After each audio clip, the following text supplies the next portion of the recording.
In regular places all over America, the lights are going out.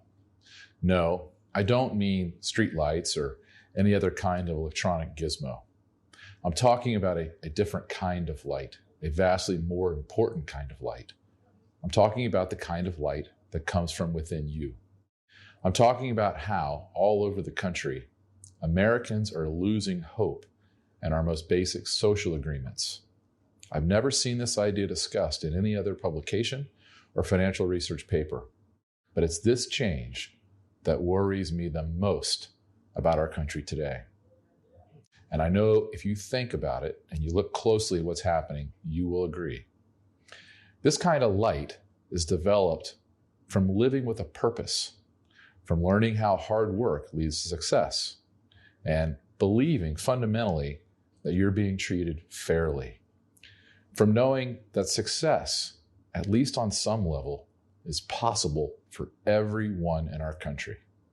This is the light that comes from a productive career, a sense of personal accomplishment and independence, from a happy family life.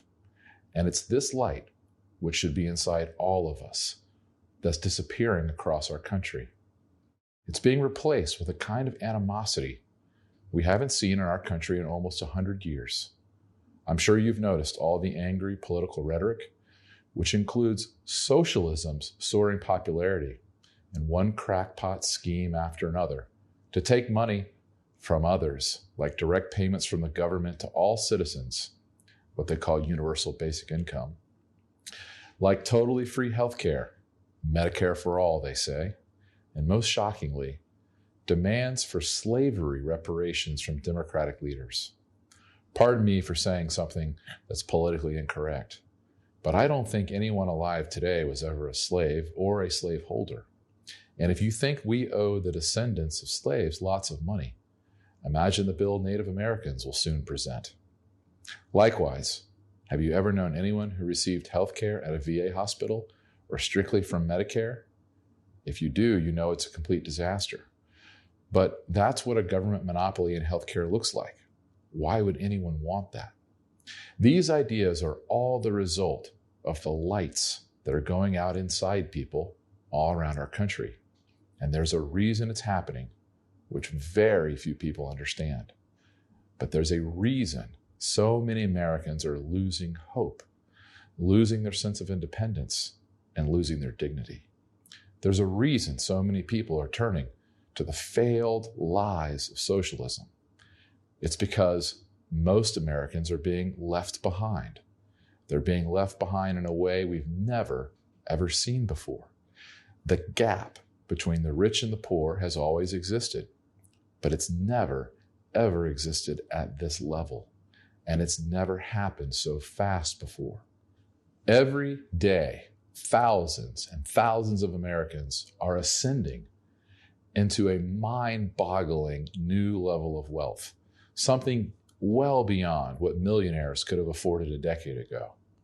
And instead of plateauing, these changes are continuing to power this new class of super rich, higher and higher, turning millionaires into billionaires. I know because I'm one of them. And on it goes for the few of us who understand what's happening and how to profit from it. But what about everyone else? Well, that's why I've recorded this video. All over our country, more and more people are giving up. They don't understand what's happening or why. And no one on either side of the political aisle will explain it. Probably because they don't fully understand it either. Most Americans only know that even though they work harder and harder every year, they end up with less and less, and with more debt. But I know exactly why that is happening. I've spent parts of my life on both sides of this equation, and I want to make sure that you are on the right side going forward, because it's all about to get a lot worse. My name is Porter Stansberry. I grew up in a very average 3-bedroom middle-class home outside of Orlando, Florida. I wasn't given anything special as a child. I went to public schools, and I've worked all my life. First as a lifeguard at Walt Disney World to help finance my college education, and then later as an elite investment analyst for one of the wealthiest men in the world, who now owns hundreds of thousands of acres of real estate in Central America, South America, the United States, and Europe. I first saw what was happening about 20 years ago, and I took a personal chance. I started my own company to capitalize on this huge new trend of wealth creation that I could see was emerging. And over the past 20 years, I've built my own research firm, now worth at least $500 million, according to my bankers. I'm sitting at my desk at my company's office recording this video today. Since starting my own firm, I've created huge amounts of wealth for my family, our clients, and for many of my partners and employees, all by understanding exactly why the lights are going out all across America. Now look, I want to make it really clear. I don't think any of this is fair. And yes, I've been able to take advantage of these problems and they've been good for me personally. But I'm sad and terrified for what this massive new wealth trend is doing to our country. And I know it's going to continue to accelerate. It's all going to get more powerful and become even more disruptive. You see, while millions of Americans have been left behind so far, tens of millions more will be left behind in the coming decade if they don't understand what to do. Meanwhile, anyone who knows what's happening and knows what lies at the root of these trends, well, they have an opportunity to profit in a huge way. It's not hard if you truly understand what's happening. I'm going to explain it all right now, and I promise you've never heard about this concept anywhere else ever before. The good news is you don't have to become one of my customers to take advantage of any of this. All you have to do is get a handle on the concepts I'm about to outline. We don't need socialism in America. We need a far better understanding of how this new economy works so that more and more people can benefit. And the United States can continue to be the greatest place in the world for anyone to rise up and make their own way in life. Believe me, the more people who understand these trends, the better for all of us. And that includes you. It's not too late, but it's getting close.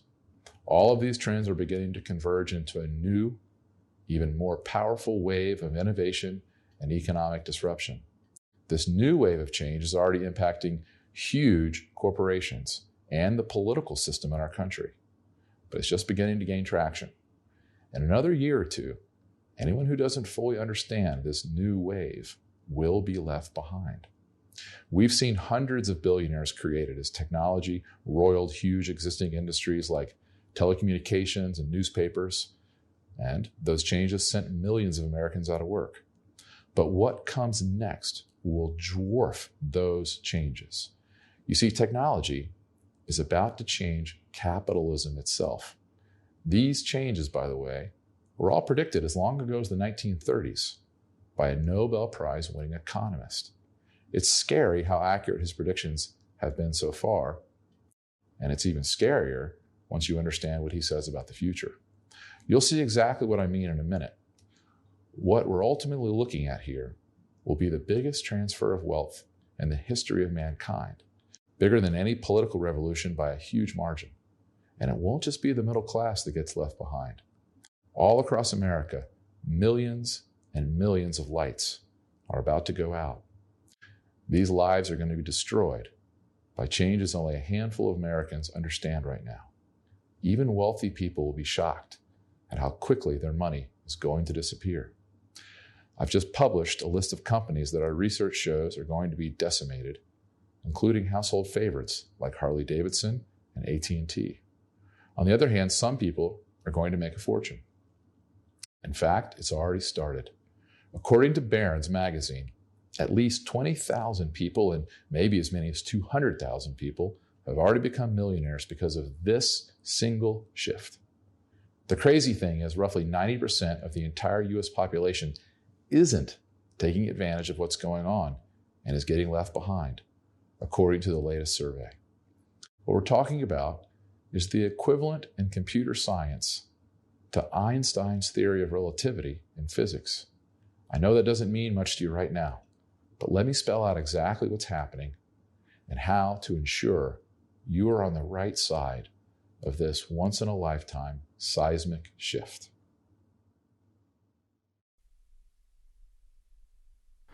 The lights are going out all over America because of what I call the transition.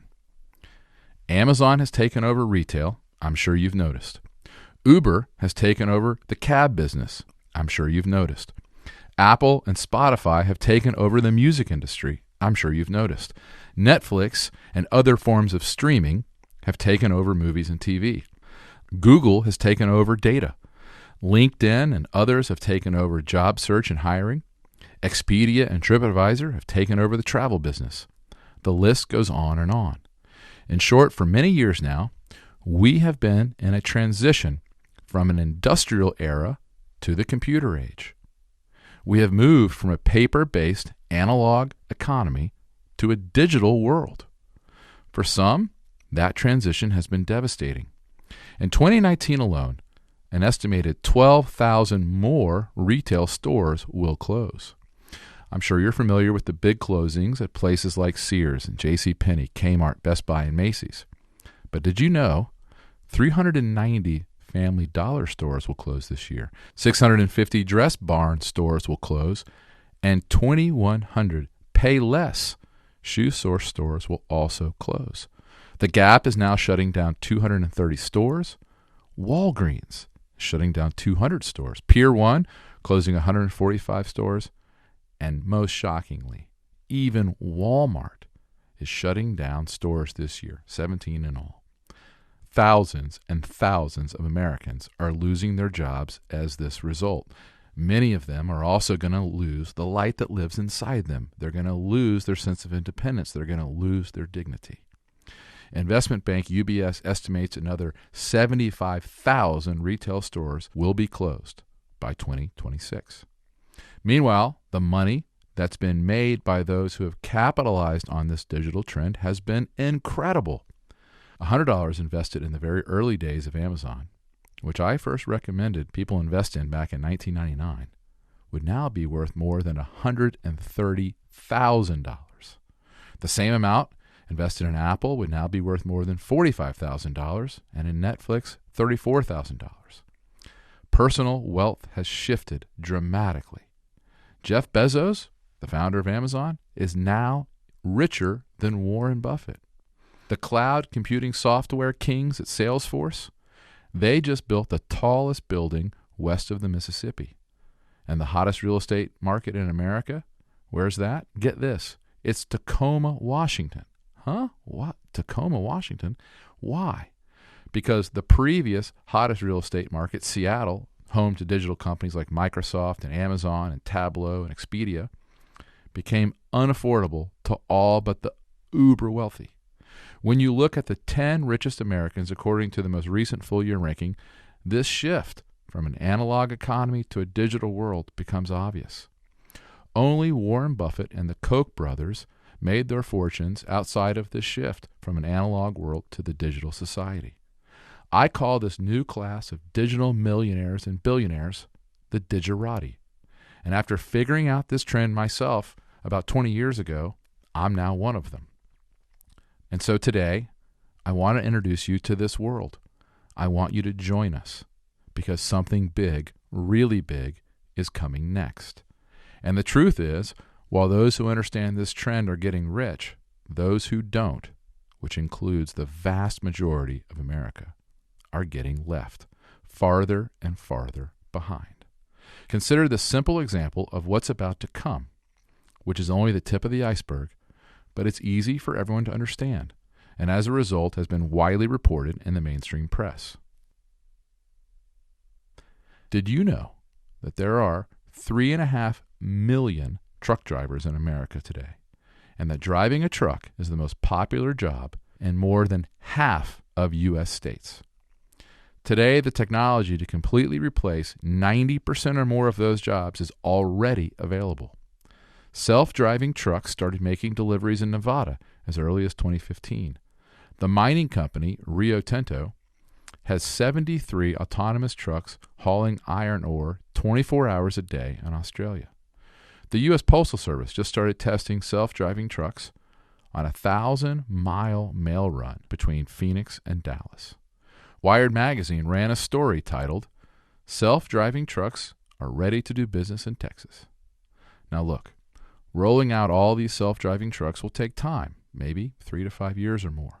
But self-driving trucks will be here way before self-driving cars, because highway driving is 90% of what truckers do, and the economic incentives for self-driving trucks is enormous, much higher than self-driving cars.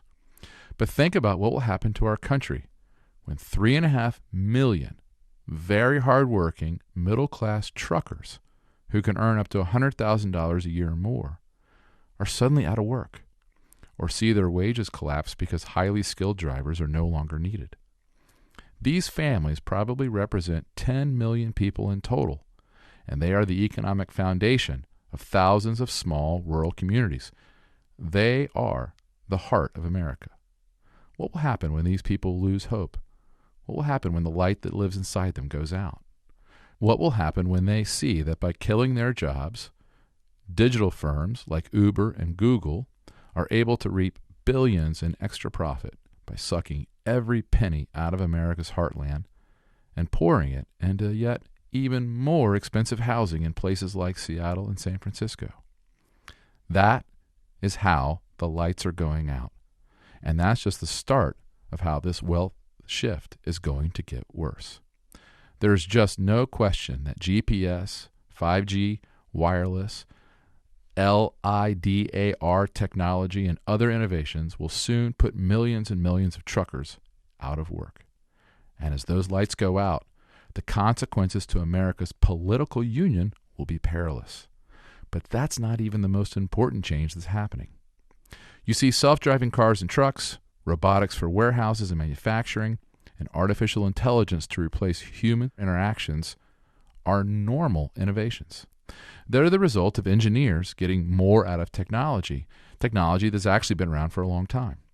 GPS, for example, was first used by the Department of Defense in the late 1970s and was available for civilian use in the 1980s.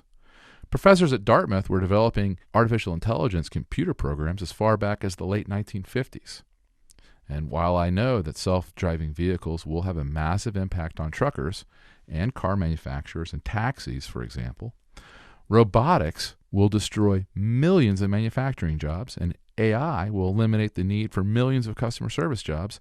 All of these changes are relatively minor compared to the real big tidal wave that's coming. That's because there's an entirely new technology that's going to change everything. And this breakthrough has nothing to do with hot new technologies the mainstream media is obsessed with these days, like electric cars and artificial intelligence, 5G, and robotics. This tidal wave is actually much, much bigger, but very few people understand it. It's the next huge leap forward for the digerati, the people who have been getting rich while most Americans have been left far behind. Throughout history, there have always been periods in time when new innovations changed everything about how human societies functioned and were structured. For example, it's not commonly appreciated, but the invention of the gin mill, which was an engine applied to cotton farming, radically altered not only the textile industry, but it led directly to the eradication of slavery because it made labor vastly more efficient.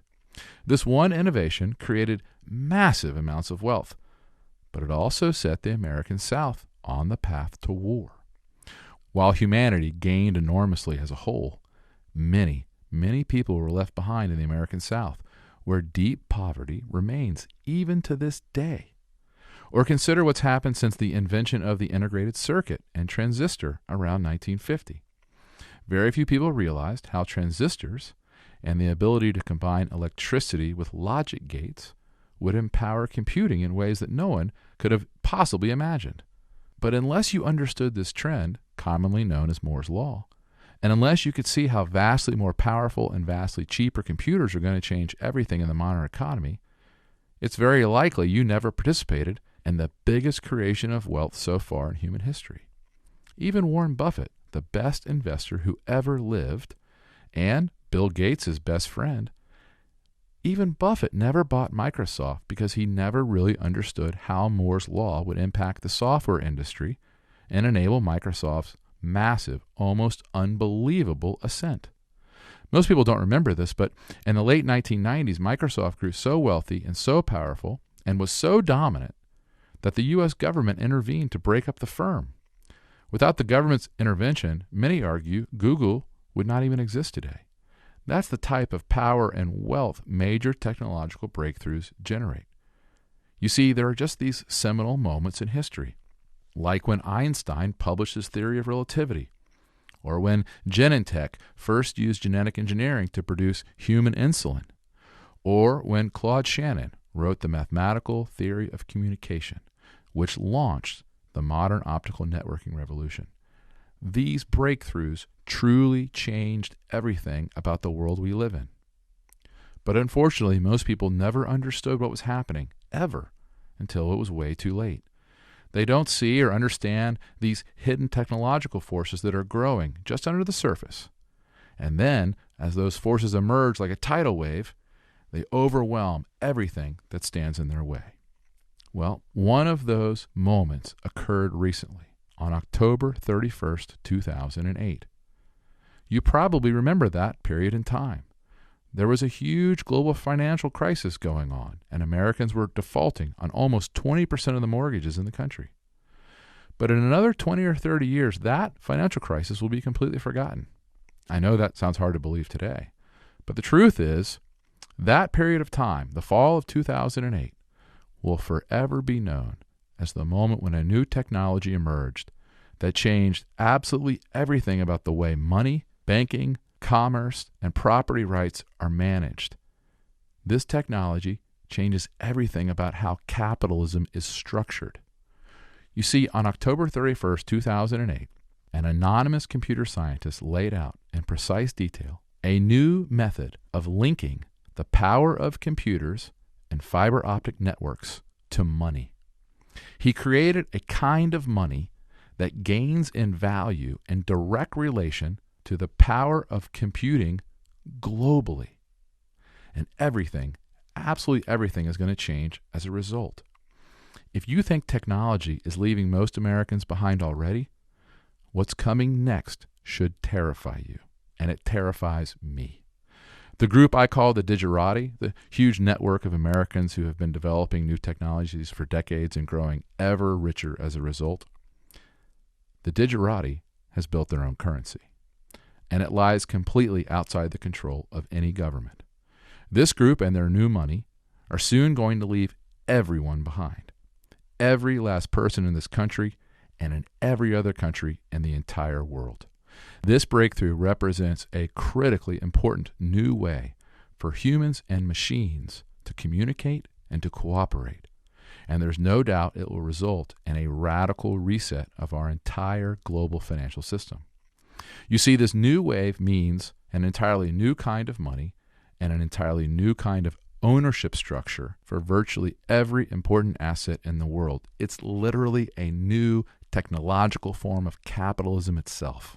This is much bigger than a simple evolutionary step in technology. It's what they call a hard fork. It's a change that after it happens can never be undone. It's a change that permanently changes entire societies. The thing is, because this change is still in its infancy, many people don't yet understand its potential. They don't see the future impact this breakthrough will bring. But the Digerati, the richest, the most well-connected people in the business world today, they certainly do. Billionaire tech venture capitalist Marc Andreessen, who embodies exactly what the Digerati stand for. Marc Andreessen was the person who first created an internet browser for the public. The company was called Netscape. Marc Andreessen is sort of the high priest of the Digerati. And speaking of this new breakthrough, he said, "The consequences of this breakthrough are hard to overstate. We're quite confident that when we're sitting here in 20 years, we'll be talking about this technology the way we talk about the internet today." Bill Gates, who, as I'm sure you know, was the founder of Microsoft, another leading member of the Digerati, he said something similar in a recent video. Innovations like vaccines and high-yielding crops have changed the future for billions of people. We're on the cusp of another breakthrough innovation. Jack Ma is the founder of China's biggest tech company, Alibaba. And he says this technology could change our world more than people imagine. American broadcaster and filmmaker Max Kaiser, he says that if this technology had been around sooner, the tragedy of 9/11 would have never happened. That's why the richest and most competitive companies in the world are now quietly implementing this new monetary technology, even though it's not making headlines yet in the mainstream press. Amazon began using this in May of 2018. The makers of Budweiser beer quietly began using it in March of last year. Around the same time, Google began using it too. Visa and MasterCard, pretty much the backbone of the global financial system, they were among the first big companies to try out this new technology way back in 2016. And Starbucks first gave it a try just a few months ago in May of 2019.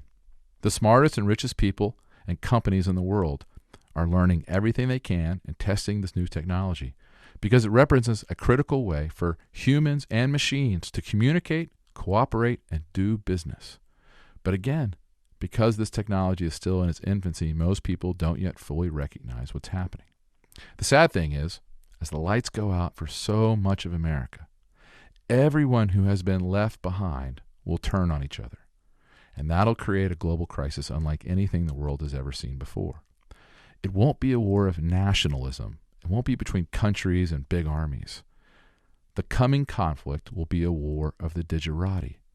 The conflict will be between people who understand how to use this new technology and everyone else who doesn't. And that battle has already begun. Please heed this warning and help others understand it too. This is a seminal moment which will determine your family's fate for years to come. Just like Amazon took over retail, and just like Uber has taken over cabs, digital technology is now taking over our money. It's changing how we use it, save it, spend it, and enter into deals and contracts to earn it, lend it, and invest it. I promise you, in only a few years, governments will discover the majority of the world's economic power has fled to digital money, a form of money that can't be seized, can't be taken by force, and only retains its value where property and privacy are respected. We've known this was coming for years. Back in 1999, Nobel Prize-winning economist Milton Friedman explained how it would happen. He wrote, "One thing that's missing, but will soon be developed, is a reliable e-cash, a method whereby on the internet you can transfer funds from A to B without A knowing B or B knowing A. The way I can take a $20 bill and hand it over to you, and you may get that without knowing who I am." Why is this inevitable? Several reasons. First, as I'm sure you probably know, our entire financial system as it exists today is a mirage, based on unlimited paper money and endless credit created by the government. Today, our government prints billions of dollars literally out of thin air. Did you know that again this year, the U.S. government is set to spend another $1 trillion more than it takes in revenue? Even more disturbing, 25% of the government debt issued around the world now has negative interest rates. Negative interest rates, by the way, mean you have to pay the government to lend them your money. In Switzerland, some banks have announced they will begin to charge clients 0.75% per year for large deposits. Yeah, you read that correctly. The banks want you to pay them to hold on to your money. History will look back on this period with disbelief that so many people could have been fooled for so long into thinking that this was a good idea.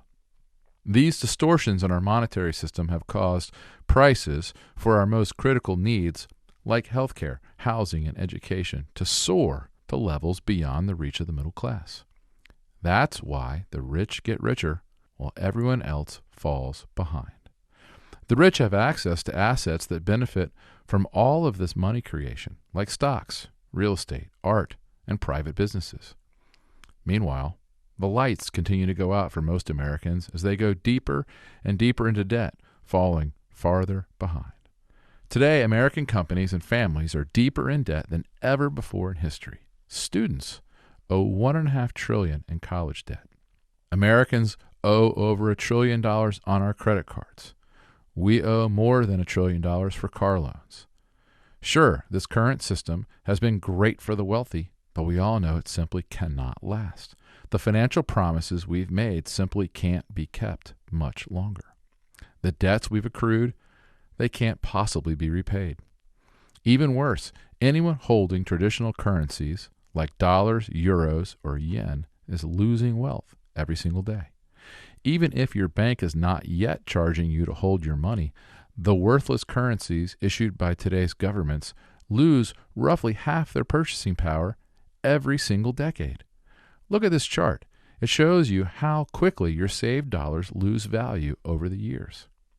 And if all that wasn't bad enough, with the permission of our government, the banks, credit card firms, and other money institutions now get away with ripping off the public at every turn. Banks pay you nothing in interest, yet they charge you $3 or more just to get your own money out of an ATM machine, or $50 to send a bank wire. Credit card companies get away with charging 20% interest on late payments, but if the credit card company allows someone to fraudulently open up a new credit card in your name, they call it identity theft, and it's somehow your fault. Credit card companies charge businesses 2 to 3% of every purchase made. Trust me, many businesses, including mine, will soon never, ever accept a credit card that charges my company 3% of every sale. It should be so obvious to anyone who bothers to take a careful look. Today's entire financial system is corrupt, broken, and simply will not last. The good news is there's a new system of money that's emerging, and it's going to radically change everything about capitalism in the next few years. Believe me, if you miss out on this development, you're going to regret it for the rest of your life. Today, nearly every member of the Digerati I know is desperately seeking a way out of our current highly regulated, public, and bankrupt global financial system. They are getting rid of dollars and moving their money into other assets, including not only gold, but also digital tokens and digital currencies like Bitcoin. Now look, I know what you're probably thinking. For years, I was extremely skeptical about Bitcoin too, because I didn't understand the software. But let me show you some things about Bitcoin I can guarantee the general public doesn't understand.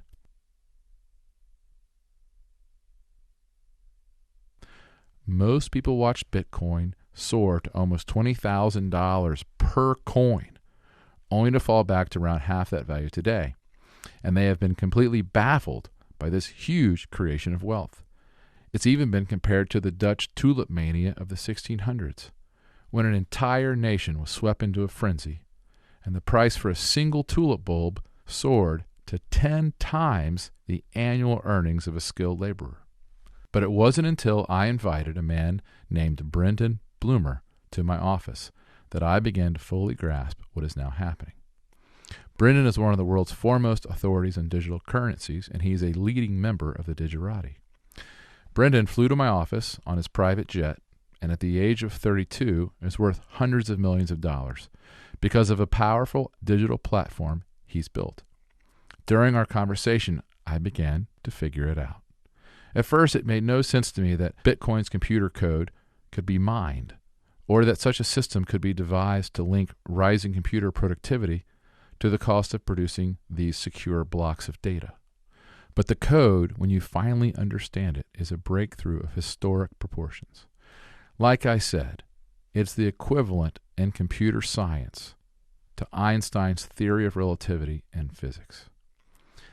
This new technology represents a critically important way for humans and machines to communicate and cooperate.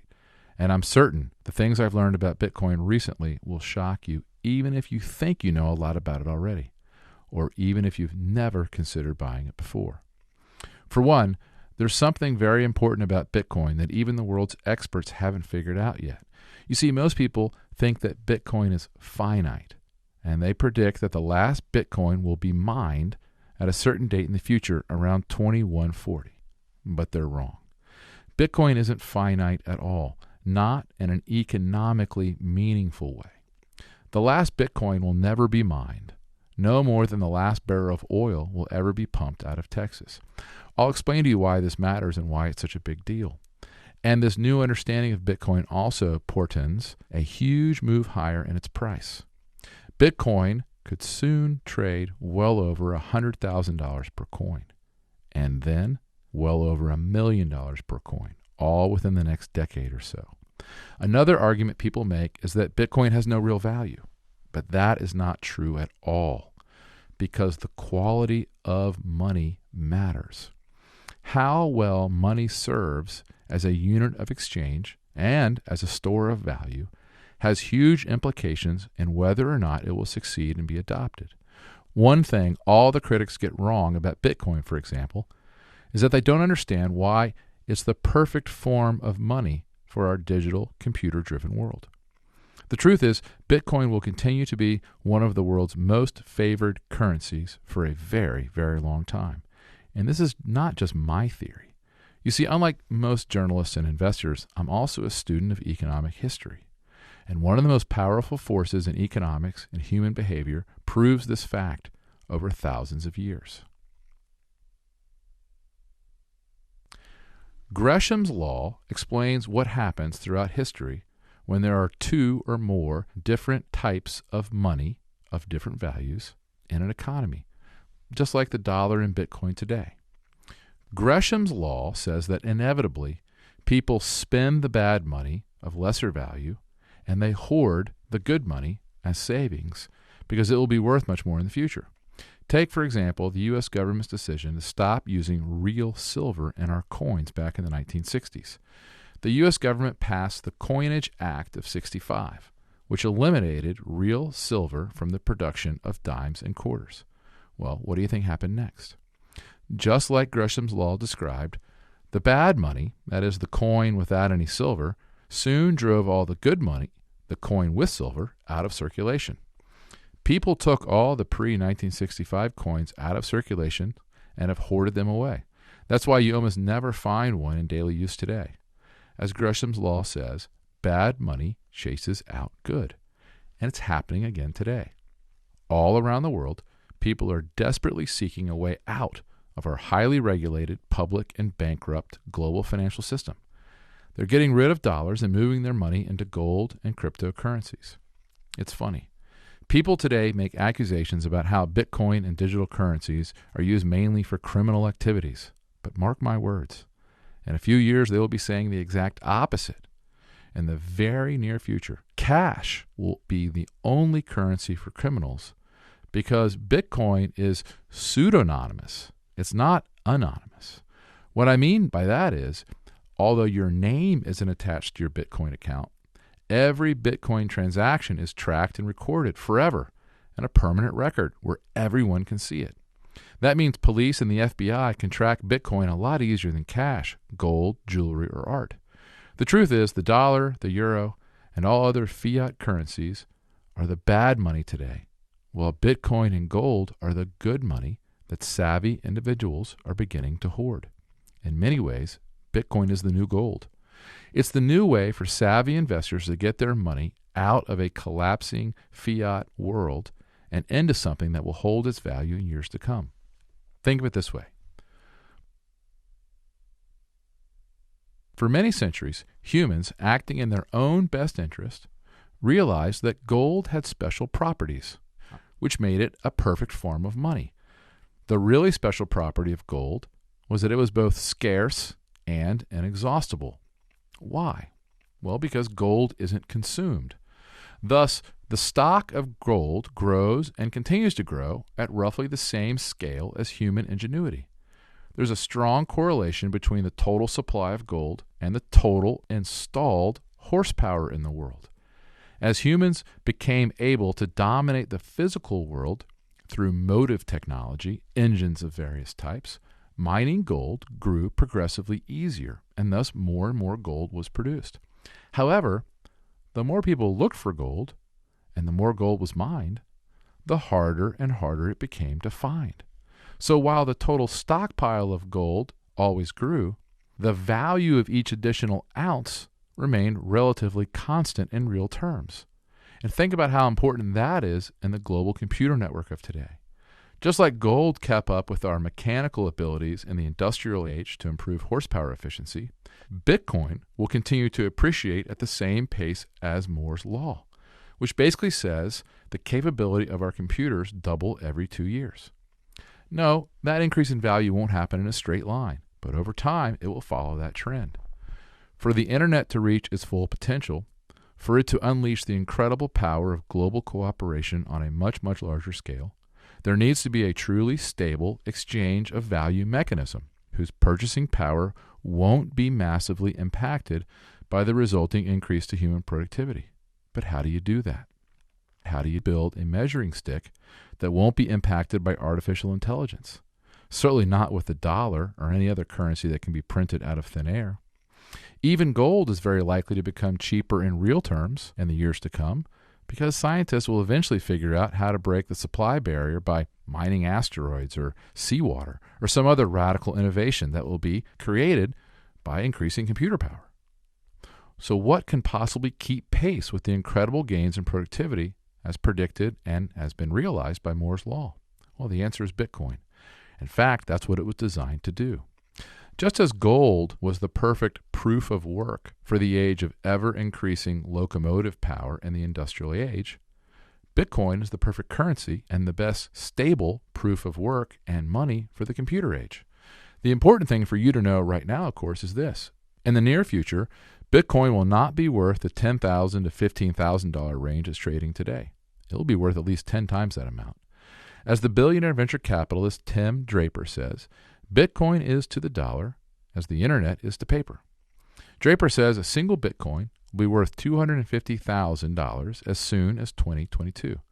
From here on out, Bitcoin will continue to be one of the world's most favored currencies, and it's going to stay that way for a long time. Another thing few people understand about Bitcoin is that unlike fiat currencies, each Bitcoin is divisible to 8 decimal places.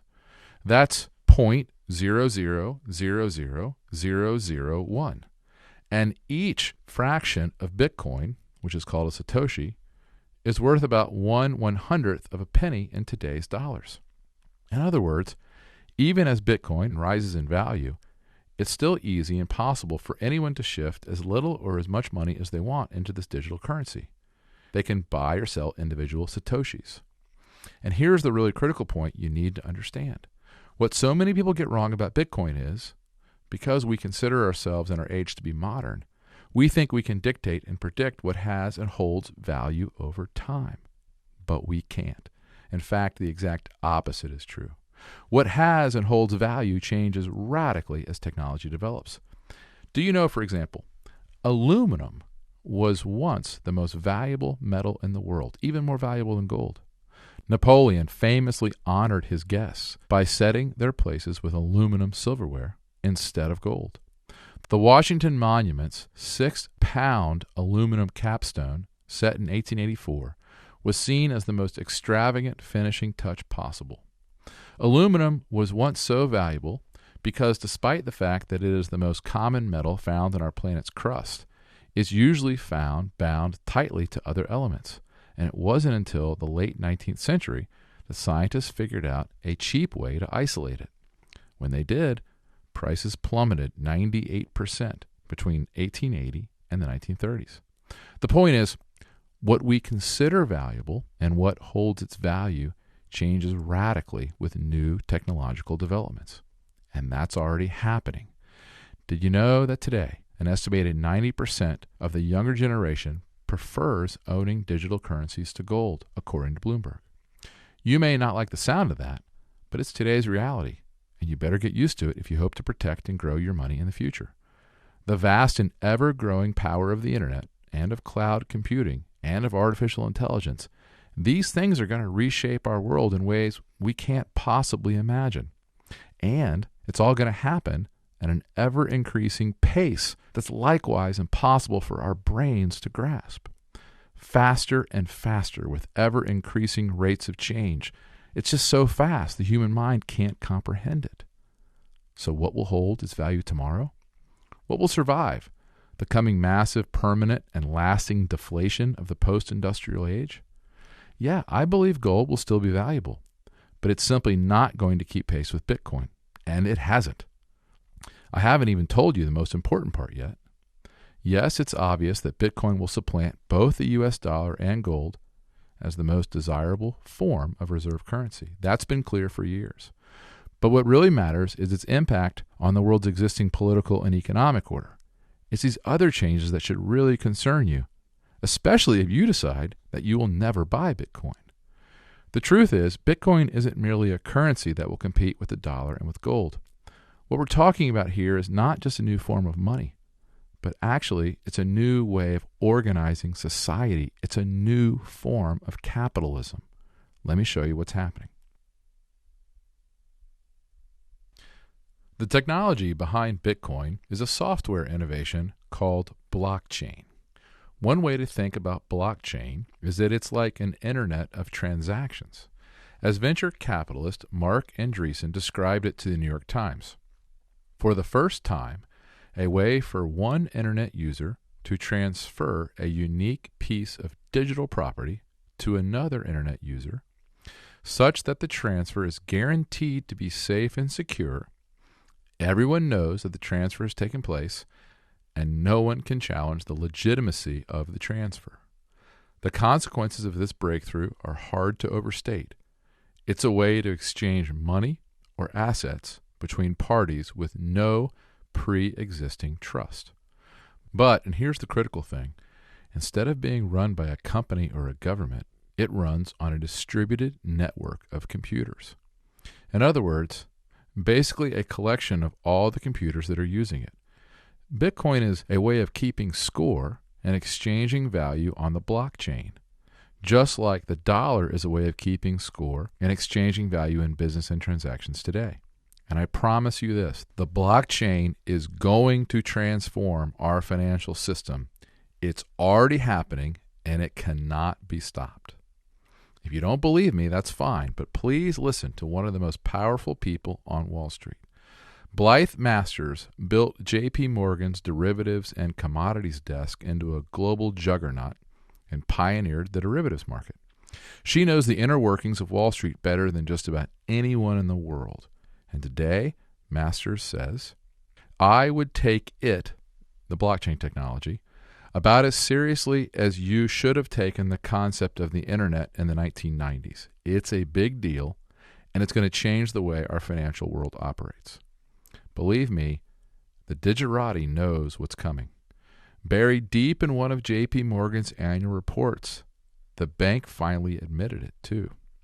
Both financial institutions and their non-banking competitors face the risk that payment processing and other services could be disrupted by technology such as cryptocurrencies that require no intermediation. The blockchain offers the possibility of not only a new form of money, but new ways to simply and safely construct legal contracts and agreements, which will power an incredible revolution in human ingenuity and freedom, allowing people to do things with money that was never possible before. You see, with the invention of the blockchain, there are a huge number of financial innovations just over the horizon. Things like smart contracts and new ways of transferring value around the world. Whole new platforms that enable individuals to connect in new ways that were impossible before the advent of blockchain technologies like Bitcoin. Yes, this is all very new, and it's changing incredibly fast.